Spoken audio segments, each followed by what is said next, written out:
WrestleMania 42 has been rewritten 3 times. Not tweaked, completely rewritten. At least that's what's been alleged. Title plans scrapped, Rumble winners change, a whole venue switch from New Orleans to Las Vegas, and last Friday they flipped the main event again. So tonight we're putting WWE on trial per se. Are these pivots genius, or is this a company in panic mode? Let's find out. Let us know in the comments. Put a thumbs up if you're into this. So without further ado, let's start with the cooking. Let's set the stage before touching the card. Most people don't know how messy the WrestleMania 42 journey has been. On February 2025, The Rock announced WrestleMania 42 in New Orleans, their Superdome. April 11 to the 12th, 2026. May 2025 pulls the plug. New Orleans gets Money in the Bank instead. No public explanation. Dave Meltzer reported the deal was finalized, but WWE changed course anyway. New location, Allegiant Stadium, Las Vegas. The same venue as WrestleMania 41, only the second time in history WWE ran Mania at the same venue back to back. The first time being WrestleMania 4 and 5 at Atlantic City Convention Hall. Now, the prosecution would probably say running the same city back to back screams logistics decision, not fan first decision. Vegas fatigue is real. On the defense side, Vegas is a destination city. Hotels, flights, infrastructure are proven. And the ESPN deal makes the venue almost secondary. The money is in the broadcast. Now, this is the meat.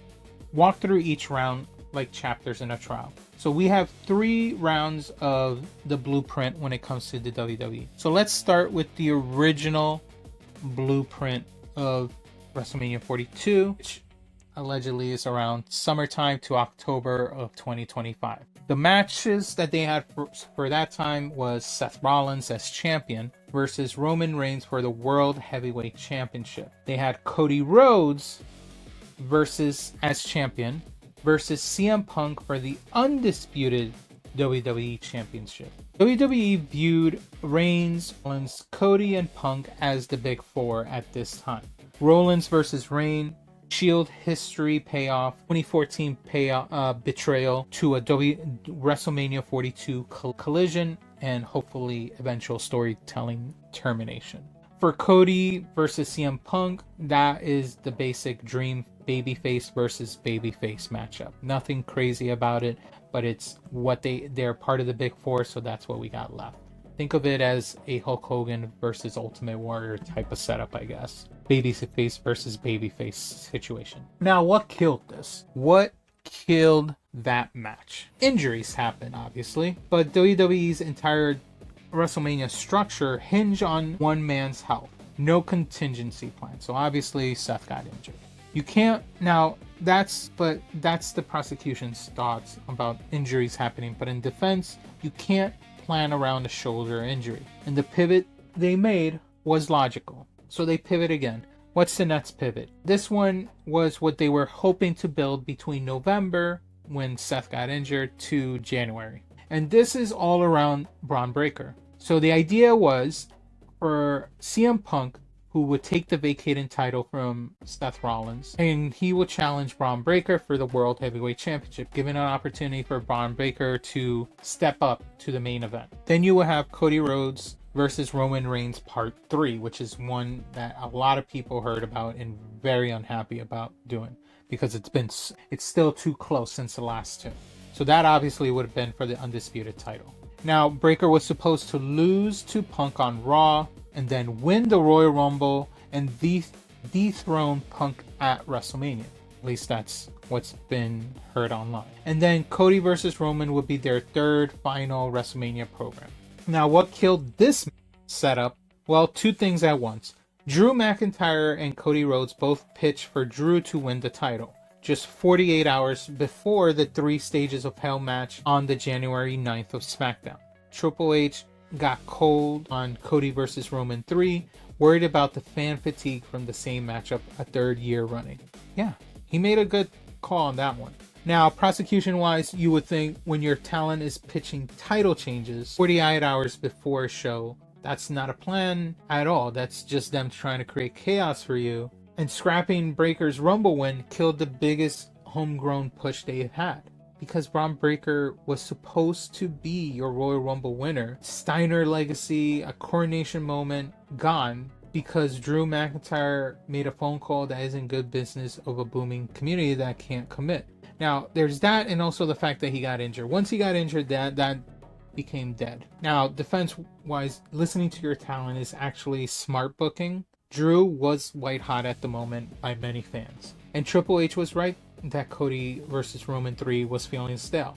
The IWC was already complaining around that time, and we need a little more time before that match can happen again. We need a better reason. But anyway. Round 3, we have CM Punk as champion versus Roman Reigns for the World Heavyweight Championship, which is what we're having now. And then now you have Cody Rhodes, who just won the belt last on SmackDown, taking on Randy Orton for the Undisputed Championship.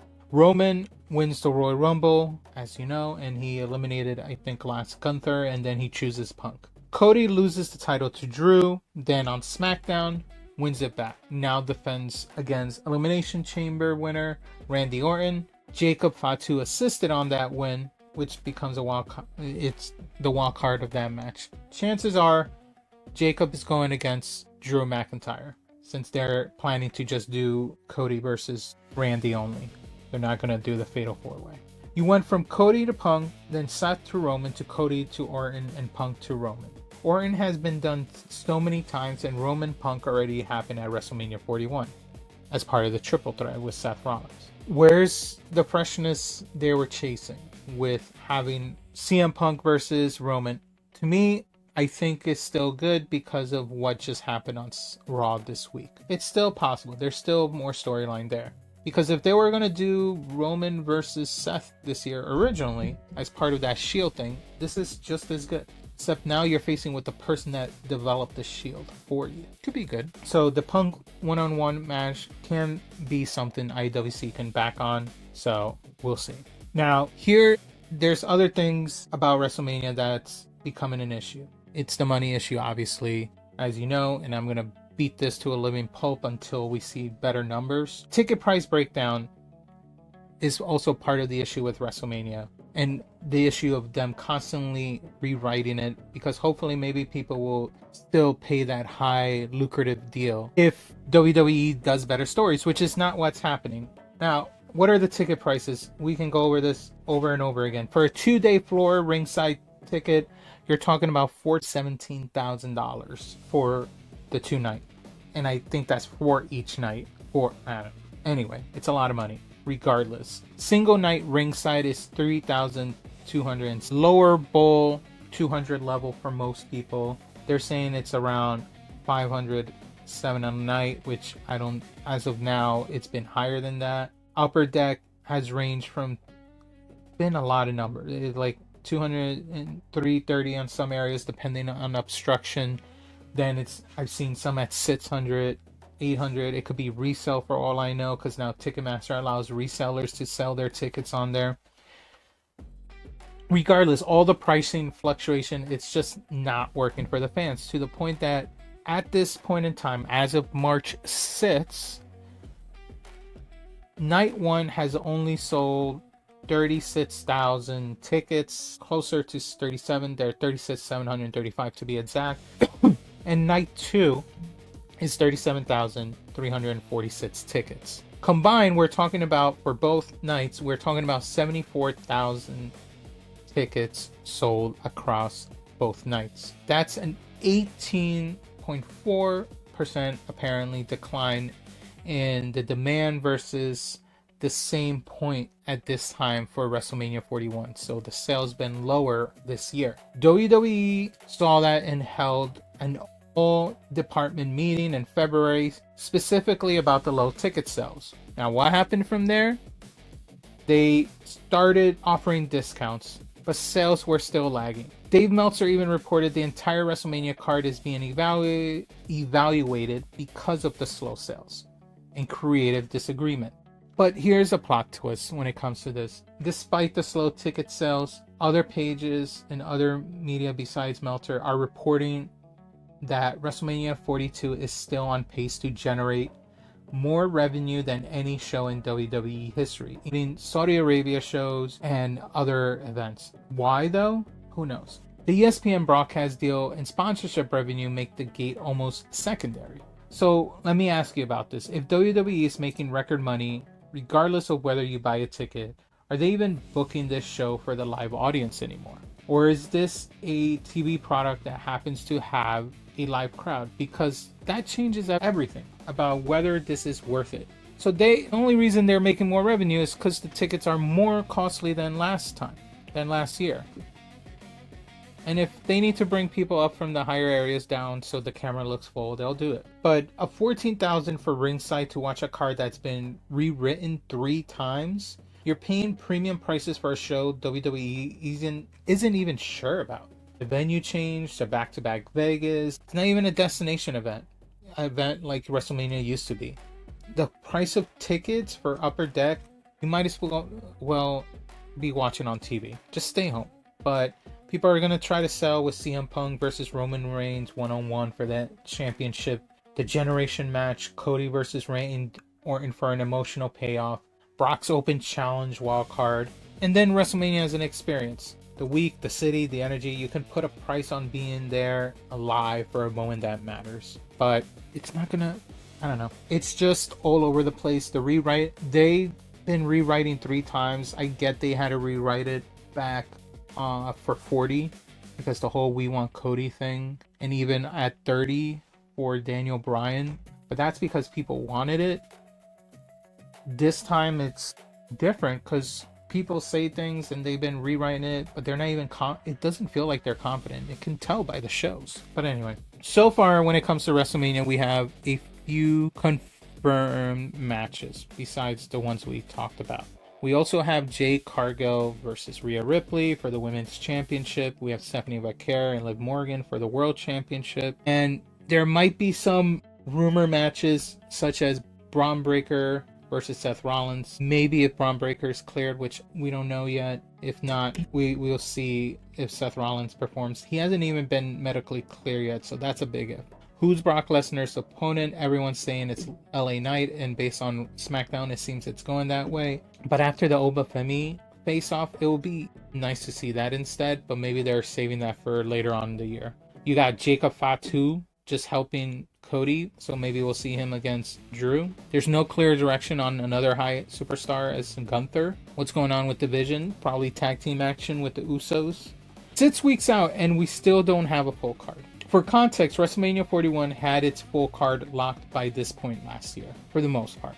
All the important matches, at least. Is that the part of the problem with ticket sales? People don't know what they're buying. But again, WWE sometimes have shows that we don't know it, but they still sell it. They start selling these tickets back in November, and people know to buy them because they hope they know it's going to be a good show. But now it's been like, will it be a good show? So here's the question I want you all to answer in the chat. Looking at everything, 3 rounds of scrap plans, a venue switch, 18% lower ticket demand, creative disagreements backstage, a card that still is not finished 6 weeks out, also Punk versus Roman one-on-one, record-breaking revenue, and the possibility that these late pivots actually make the show better. Is WWE WrestleMania 42 for the fans or for the balance sheet?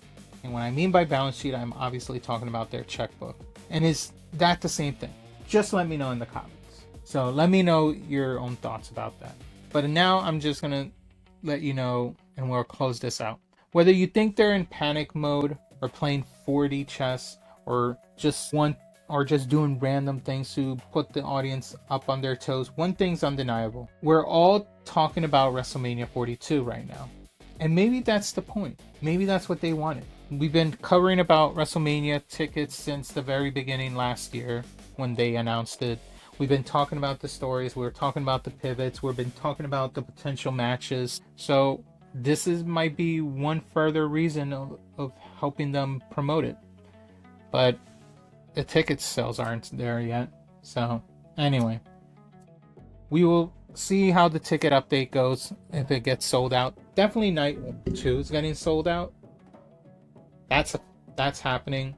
Maybe with Cody and Orton, maybe it'll help boost it. But the way it's got set up, it's making a few fans not pleased. But they got to do what they got to do to sell this show at this point, and maybe they'll reconsider ever coming back to Vegas unless they know they have a solid showing. So anyway, let me know your thoughts in the video. Drop your thoughts in the comment, hit the like and subscribe, and I'll see you on the next video.